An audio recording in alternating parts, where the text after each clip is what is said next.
Identity and evolution part 4। Okay, last time हमने evolution and classification तक पहुंचे थे हम लोग, और मैंने आपको 5 किंगडम के बारे में बताया था।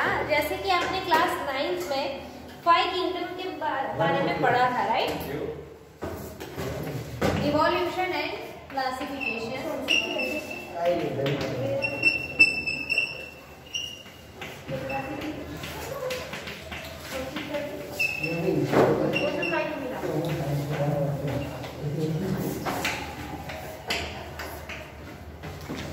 जैसे कि आपने क्लास 9 में 5 किंगडम के बारे में पढ़ा था, राइट?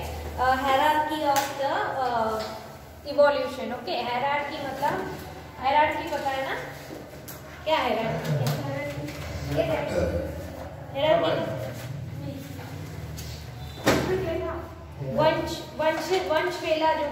वंशज जो होते हैं ना, एक कैटेगरी के जो वंशज होते हैं उसको हम बोलते हैं इंग्लिश में hierarchy, right?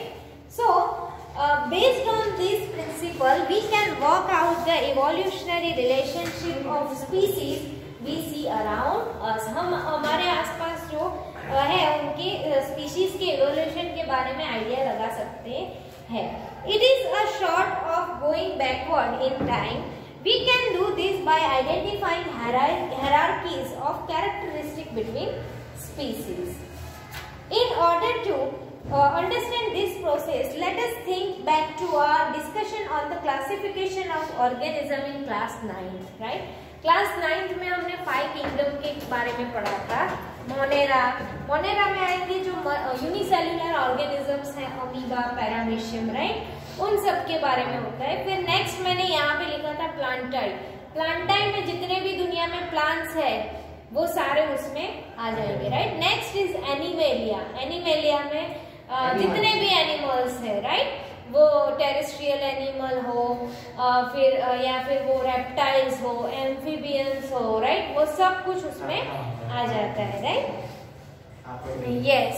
So similarly among organisms will allow us to group them and then study the groups. For this, which characteristics decide more fundamental differences among organisms and which one decide less basic differences? What is the mean by characteristic?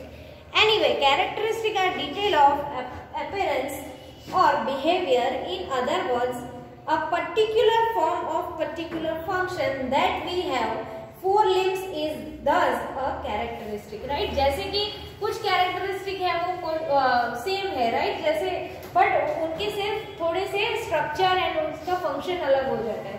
जैसे हम इंसान में जो आगे के जो मतलब जो घोड़े हैं, सपोज 4 जो जिनके हॉर्स है सपोज, राइट? तो हॉर्स में जो 4 होते हैं ना पैर, राइट? उसमें आगे के जो है वो 4 लिम्स में कन्वर्ट हो जाता है। किस में? बर्ड्स में, राइट? बर्ड्स में 4 लिम्स है, ये जो पीछे के हैं वो हिंड में कन्वर्ट हो जाते हैं, राइट? तो जो 4 लिम्स है आगे के और पीछे के हैं हिंड लिम्स, तो वो बर्ड में सेम रहते हैं बट वो किस में कन्वर्ट हो जाते हैं? वो विंग्स में कन्वर्ट हो जाते हैं, राइट? याद आया? 9th स्टैंडर्ड में ऐसा कुछ पढ़ा था आपने। Okay, so the plants can do photosynthesis is also a characteristic, right? अगर प्लांटाई की बात करें तो प्लांट्स में जो फोटोसिंथेसिस होता है वो भी एक उसका कैरेक्टरिस्टिक है ना? जैसे कि प्लांट फोटोसिंथेसिस मतलब कि वो सनलाइट की प्रेजेंस में अपना खाना बनाते हैं, that is called photosynthesis. Some basic characteristic, वहां से रीड करो Kirti. Some basic characteristic will be shared by most organisms. The cell is the basic unit of life in all organisms। उसके नीचे अंडरलाइन कर लो, मतलब कुछ बेसिक कैरेक्टरिस्टिक है वो मोस्ट ऑफ सारे ऑर्गेनिज्म में है कि वो खाना खाते हैं, ठीक है? वो सबकी बेसिक कैरेक्टरिस्टिक है, कॉमन कैरेक्टरिस्टिक है। फिर वो जो खाना है उसको रेसिड्यू करते, ड्रॉप आउट करते हैं, बाहर निकालते हैं, वो भी एक बेसिक कैरेक्टरिस्टिक है, राइट? फिर वो सांस लेते हैं, वो एक बेसिक कैरेक्टरिस्टिक है। And the cell is the basic unit of life in all organism. उसके नीचे अंडरलाइन कर लो, वो हमें पता है कि सेल क्या है। तिथि, सेल क्या है? Basic unit of life, right? The characteristic in the next level, वहां से रीड करो कीर्ति। Technically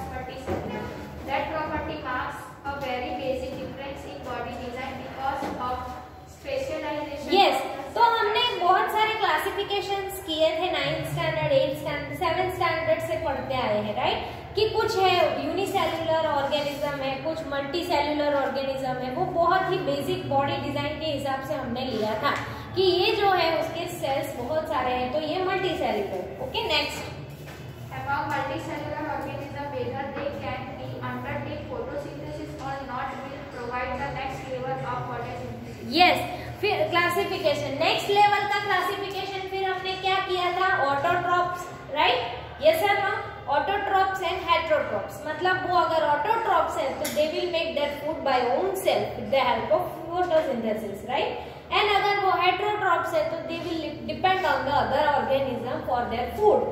Yes or no? We are heterotrophs, right? Because we are dependent on plants, animals, right? हाँ, चलो next. Whether the skeleton is inside the body or around the body will mark another fundamental design difference. We can see that even in these few questions that we have asked, the hierarchy is developing that or allows us to make classification groups. Yes. और ये सारे जो अलग अलग differences है वो एक hierarchy बनाते हैं अलग अलग ग्रुप्स के, राइट। कुछ है जिसके स्केलेटन इस टाइप के हैं, कुछ है जिसके स्केलेटन डिजाइन इस टाइप के हैं, कुछ है वो मल्टी सेल्युलर, कुछ यूनिसेल्युलर, कुछ ऑटोट्रॉप्स, कुछ हेटेरोट्रॉप्स, राइट। तो कुछ एक्वेटिक है, कुछ यहाँ जमीन में रहते हैं, कुछ जमीन के नीचे रहते हैं, कुछ हवा में रहते हैं, राइट। तो उस हिसाब से हमने पूरी हायरार्की है उसको क्लासिफाई किया। नेक्स्ट, तो आपको ऐसा भी पूछेंगे कि आपने क्लासिफाई किस बेस पे हम लोग कर रहे हैं, राइट, कौन सी हायरार्की के ऊपर आप क्लासिफाई कर रहे हैं या ग्रुप्स के ऊपर आप क्लासिफाई कर रहे हैं। तो यू कैन राइट डाउन कि हम सबसे बेसिक कौन सा है, यूनिसेल्युलर, मल्टी सेल्युलर, फिर आप लिखोगे कि हमने उसको क्लासिफाई किया on the basis of their food, right, कि ऑटोट्रॉप्स है या हेटेरोट्रॉप्स है, फिर on the basis of their body structure, right, उसके हिसाब से। Next, the more characteristics of two species will have in common, the more closely they are related, and the more closely they are related, the more recently they will have had a common ancestor. As an example will help, a brother and a sister are closely related, right? So they have common ancestors in the first generation before them, namely their parents. A girl and her first cousin are also related, but less than the girl and her brother. This is because cousins have more ancestors, their grandfathers in the second generation before them, not in the first one. We can now appreciate the classification of species in the fact a reflection of their evolutionary relations.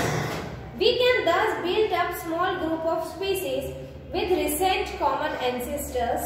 Then supergroup of these groups will more distinct common ancestor and so on. In theory, we can keep going backward like this until we come to the notice a single species at a very beginning of evolutionary time. If that is the case, then at some point in the history of the earth, non-living material must have given rise to life. There are many theories about how this might have happened. It would be interesting to come up with theories of our own. Tracing evolutionary relationship. चलो, evolutionary relationship का जो tracing है उसके ऊपर हम लोग topic discussion करेंगे। उसमें है homologous and analogous, right. Homologous क्या है कि एक ही टाइप के कैरेक्टर है, एक ही टाइप का स्ट्रक्चर है, सपोज वो सिर्फ कैरेक्टर अलग अलग, उनका फंक्शन अलग अलग है, राइट। और एनालॉगस क्या है कि वो सपोज एक ही फंक्शन प्ले करते हैं, जैसे कि बैट एंड बर्ड्स, राइट। तो बर्ड में भी क्या है, विंग्स है, और बैट में भी क्या है, विंग्स है, राइट। बट वो उनका फंक्शन दोनों का सेम है, उड़ने का काम कर रहे हैं, राइट। विंग क्या काम करते हैं, उड़ने का, बट उनके जो स्ट्रक्चर है वो अलग है, तो उनको हम क्या बोलेंगे, एनालॉगस, राइट। एंड होमोलॉगस, भले ही उनका फंक्शन, ऑब्वियसली उनका फंक्शन भी सेम है एंड स्ट्रक्चर भी थोड़ा थोड़ा सेम है, तो उसको हम क्या बोलेंगे, होमोलॉगस, राइट। तो ट्रेसिंग इवोल्यूशनरी रिलेशनशिप, चलो स्मिथ रीड करो यहाँ से। When we When we try to follow revolutionary relationships, how do we identify characteristics as common? These characteristics in different organisms would be similar because they are inherited from a common ancestor. For example, yes, right. तो कुछ ऐसे हैं जैसे कि bird है, reptile है, amphibious है, right, mammals है, उन सब के जो लिम्स है वो कैसे है, सेम, क्योंकि वो एक ही एंसेस्टर, एक ही जमाने, मतलब एक ही एंसेस्टर से वो बिलोंग कर रहे हैं, राइट। अभी देखो डायनासोर्स एंड इंसान का कितना वास्ट डिफरेंस है, राइट, क्योंकि वो एक ही एंसेस्टर्स के नहीं है, ठीक है, एक ही एंसेस्टर्स के होना तो उसमें थोड़े कैरेक्टरिस्टिक भी सेम है। Okay, next. Consider the fact that the mammals have 4 limbs, as do the bird, reptile, and amphibians. The basic structure of the limbs is similar through it has been modified to perform different functions in various variables, such as the homologous characteristics helps to identify an evolutionary relationship between apparently different species. उसके नीचे underline कर लो, कहाँ से, देखो कि the fact that mammals have 4 limbs, mammals पता है ना क्या, मैम जो मतलब अंडे नहीं देते, डायरेक्ट वो बेबी देते, हाँ वो mammals। तो mammals have 4 limbs as do birds, reptile and amphibians, right? जैसे birds, reptile and amphibians को 4 limbs है, आगे के जो 2 और पीछे के, वैसे ही सेम मैमल्स में भी है, right. Only the function, basic structure of the limbs is similar though it has been modified to perform different function in the various vertebrates. देखो आपको दिख रहा है, राइट, फ्रॉग है उसमें भी आगे के 4 लिम्स ऐसे है, लिजर्ड में भी ऐसा है, बर्ड में क्या है, ऐसा है, राइट, और ह्यूमन में भी ऐसा है। ओके, तो जो the basic structure of limbs is similar though it has been modified to perform different function is various vertebrates. Okay, मतलब उनका स्ट्रक्चर सेम है, सिर्फ फंक्शन अलग अलग काम के लिए वो उनको यूज करते हैं, ठीक है, उसको हम क्या बोलते हैं, homologous. Such a homologous characteristic help to identify a evolutionary relationship between apparently different species. However, all similar, वहां से रीड करो। However, all similarities simply in the organ shape are not necessarily because of the common ancestry. What would we think about the wings of a bird and bat? For example, bird and bat have wings, but squirrel and lizard do not. So are birds and bats more closely related to each other than to squirrels or lizards? Before we jump to this conclusion, let us look at the wings of bird and bat more closely. When do we do that? We find that the wings of the bat are the skin folded, stretched mainly between and long fingers, but the wings of the bird are the feathery covering all along the arm. The design of the 2 wings, the structure and the component are thus very different. They look similar because they have common use for flying, but these organs are not common. These origins are not common. This makes them analogous characteristics rather than homologous characteristics. See, जैसे कि bat आपने देखा है, तो bat में कैसे black colour का पूरा मतलब ऐसा फ्लैट होता है, आपने देखा है बैट, ठीक है, तो उसमें कैसा फ्लैट इतना लंबा सा उसमें होता है, राइट, यस। तो वो जो बैट है उसमें क्या है, किस टाइप के है उसमें, तो before we jump this conclusion, let us look at the wings of birds and bat more closely. When we do that, we find that the wings of the bat are skin folded, stretched mainly between elongated fingers, right? उसकी जो skin है ना, वो folded होती है उसके साथ, right? उसके wings के साथ ऐसे folded होती है, आपने कभी देखा होगा bat, right? तो उसकी जो skin है वो उसके साथ folded होती है, और जो birds है, yes, और जो bird है उसमें क्या है, उसमें अलग से विंग होती है, right. So we find that the wings of the bat are skin folded, stretched mainly between elongated fingers, but the wings of bird are feathery, covering all along the arm, right, उसमें feather से covered होता है all along the arm. The design of the 2 wings, their structure and component are thus very different. They look similar because they have common use for flying, right? उनका use क्या है, function क्या है, same है, वो flying के लिए use कर रहे हैं, बट उनका जो स्ट्रक्चर है वो कैसा है, डिफरेंट है, इसीलिए हम लोग उसको क्या बोलते हैं, एनालॉगस. ओके, तो एनालॉगस में एग्जांपल क्या लिखोगे आप लोग, bird and bat. Okay, and homologous में क्या लिखोगे,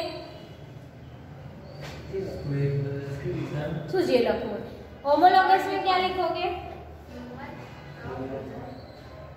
okay. They look similar because they have common use for flying, but their origins are not common, right? These makes them analogous characteristic.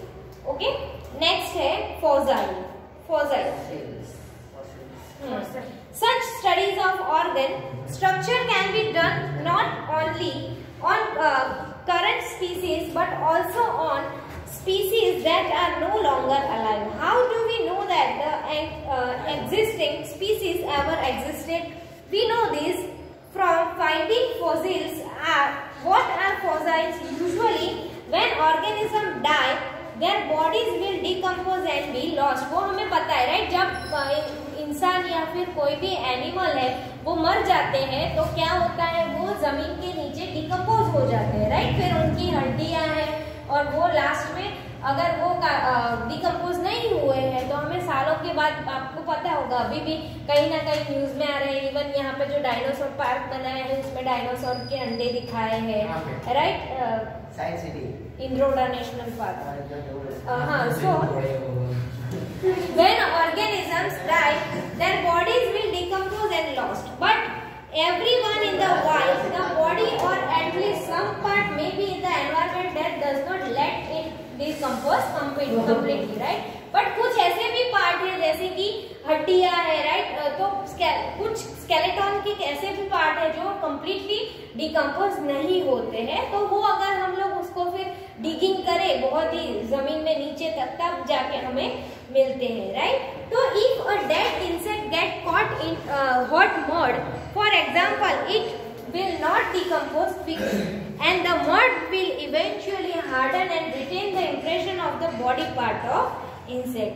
All such preserved traces of living organism are called fossil. उसके नीचे underline कर लो, fossil की definition है, if the dead insect get caught in hot mud, for example, it will not decompose quickly. उसका मतलब है वो quickly decompose नहीं हुआ, तभी तो हमें मिला ना.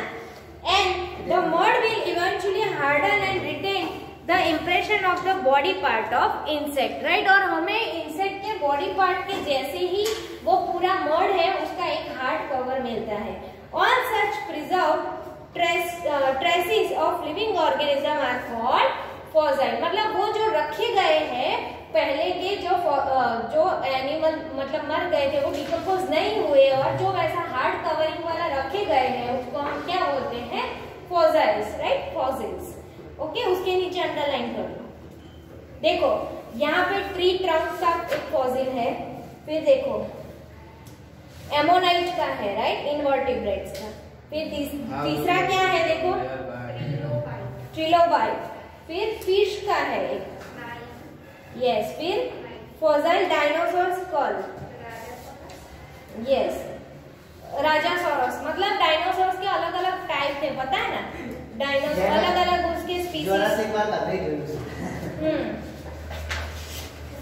Okay, how do we know, वहां से रीड करो साहिल. How do we know how old the fossils are? There are two compounds. This estimation, one is relax a liquid dig into earth and starting finding fossils. It will responsible to suppose that the fossil will find closer to the surface of the moon, recent that the fossil will found in the deeper layer. Yes, obviously. See, हमें पता है कि जो अर्थ के जो layers है ना, उसमें क्या होता है, जो एनिमल मर जाते हैं फिर वो उसके अंदर ही डिकम्पोज हो जाते हैं, फिर उसके ऊपर बाढ़ आए या फिर हवा, सॉइल का पूरा ऐसे लेयर बन जाता है, राइट? फिर जो नेक्स्ट एनिमल मरा वो उसके ऊपर वाले लेयर में होगा, राइट? तो मतलब जैसे जैसे नीचे जाके जाओगे ऊपर वाला लेयर वाला रिसेंट, यहाँ पे एनिमल होगा, फिर नीचे उसके नीचे जाओगे वो उसके आगे वाला, बहुत ही नीचे जाओगे तो उसके आगे वाला। नेक्स्ट कंटिन्यू करो। अच्छा okay. The second layer of the data fossil is relating to the ratio of the different isotopes of the same element in the fossil material. It would be interesting to find out the method works. Okay, आपको पता है ना ये कौन सी method से किया जाता है फाइंड की कितने साल पुराना है? कार्बन डेटिंग है ना, पता है ना? हाँ। So how do fossil form layer by layer? देखो यहाँ पे आपको दिख रहा है, सी let us start 100 million years ago. Some invertebrates on the seabed die and are buried in the sand. More sand accumulates and sandstone forms under pressure. Right? Million of years later, dinosaurs living in the area die and their bodies too are buried in the mud. पहले dinosaur से वो भी क्या हुआ, जब वो मर गए तो वो मड के अंदर बरीड हो गए, डिकम्पोज हो गए। This mud is also compressed into the rock, और फिर वो क्या बन गए? Rock. About the rock containing the earlier invertebrates fossil, right? और फिर उसमें से कुछ ऐसी भी हड्डियां थी जो मतलब नहीं कंप्लीटली वो डिकम्पोज नहीं हुए, जैसे कि उनके स्कल थे वो बहुत ही हार्ड होते हैं, राइट? हमारी स्कल सबसे हार्डेस्ट है बॉडी पार्ट में, तो वो स्कल है वो बहुत ही हार्ड है। सपोज वो उतना बॉडी नहीं हुआ तो क्या होगा, उसके ऊपर मड का पूरा ऐसे हार्ड कवर बन जाएगा। देखो आपको दिख रहा है यहाँ पे उसका ऐसे स्कल दिखाया गया है, right? Again millions of years later the bodies of horse like creature dying in the area fossil drop about this earlier rock. मतलब ऐसे हमें हॉर्स का और किसी और एनिमल का भी मिल सकता है, ठीक? बट सिर्फ उनको कार्बन डेटिंग एक्सपेरिमेंट से पता चला, सिस्टम से पता चला कि ये डायनासोर का है। कैसे? तो उन्होंने ऐसा फिर उनके ऊपर रिसर्च किया कि अरे ये तो इतने साल पुराना है, मतलब इतने साल पुराना कोई प्रजीव मतलब रहता होगा अर्थ के ऊपर, राइट? फिर उन्होंने उसके ऊपर रिसर्च किया, काफी सारी जगह से मिला, गुजरात से भी मिला है, राइट?